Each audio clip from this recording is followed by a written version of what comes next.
Selamat tahun baru 2024. Semoga tahun ini kita mendapatkan hasil yang terbaik, lebih baik dari tahun kemarin.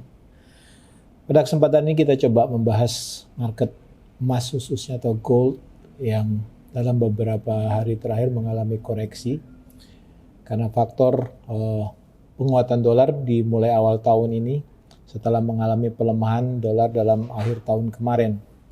Penguatan dolar lebih disebabkan oleh aksi take profit dari dolar itu sendiri, dalam artian take profit dari sisi mata uang lain yang menguat selama akhir tahun kemarin karena pasar menganggap bahwa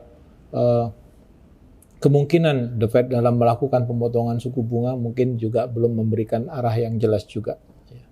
Apalagi dalam minutes kemarin, dalam hasil sidang FOMC meeting sebelumnya, terlihat bahwa memang ada perkiraan bahwa The Fed menganggap bahwa tahun ini kemungkinan ada penurunan suku bunga. Tapi kalau dilihat dari komentar-komentar para anggota The Fed, jadi mereka juga belum menetapkan jadwal kemungkinan untuk membicarakan kapan penurunan suku bunga dimulai.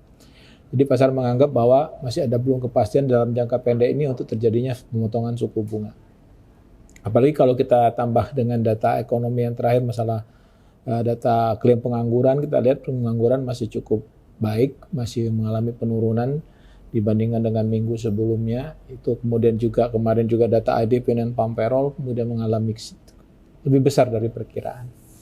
Jadi itu yang sedikit memberi optimis terhadap dolar. Kemudian juga emas mengalami koreksi. Walaupun tadi malam emas mengalami kembali rebound karena memang dolar mengalami koreksi kembali karena ada penguatan dari euro dan pound sterling karena data ekonomi yang lebih baik di zona euro dan Inggris. Pergerakan emas selanjutnya mungkin akan sangat dipengaruhi dalam minggu ini oleh keluarnya data nanti malam, yaitu data non-farm payroll, yaitu yang sangat ditunggu juga oleh pasar karena menyangkut masalah melihat kondisi tenaga kerja Amerika Serikat. Khususnya nanti data tingkat pengangguran juga menjadi concern dari pasar. Kenapa? Kalau data pengangguran masih cukup rendah, misalnya hanya di bawah perkiraan atau bahkan sesuai perkiraan, itu masih dianggap bahwa kondisi tenaga kerja masih sangat ketat. Jadi kemungkinan pasar akan lebih bereaksi negatif terhadap emas. Kemudian juga data tenaga kerja kalau memang nanti non-farm payroll sesuai perkiraan atau bahkan jauh lebih baik daripada perkiraan, maka kemungkinan akan juga menekan harga emas. Jadi lebih cenderung ke arah sana efeknya karena pasar memang dalam akhir tahun dan di awal tahun ini masih dipengaruhi oleh isu penurunan suku bunga oleh The Fed dalam tahun 2024 ini. Tapi masalah kepastian pemotongan memang belum ada anggota The Fed yang berbicara tentang tersebut. Mungkin sangat akan kita tunggu nanti pada FOMC bulan Januari ini.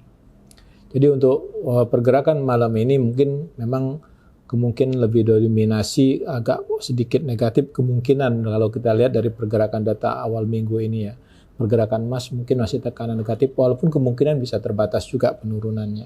Karena saya bilang tadi karena walaupun data ekonomi yang positif pun bahwa pasar masih menunggu kemungkinan rencana The Fed isu pemotongan suku bunganya.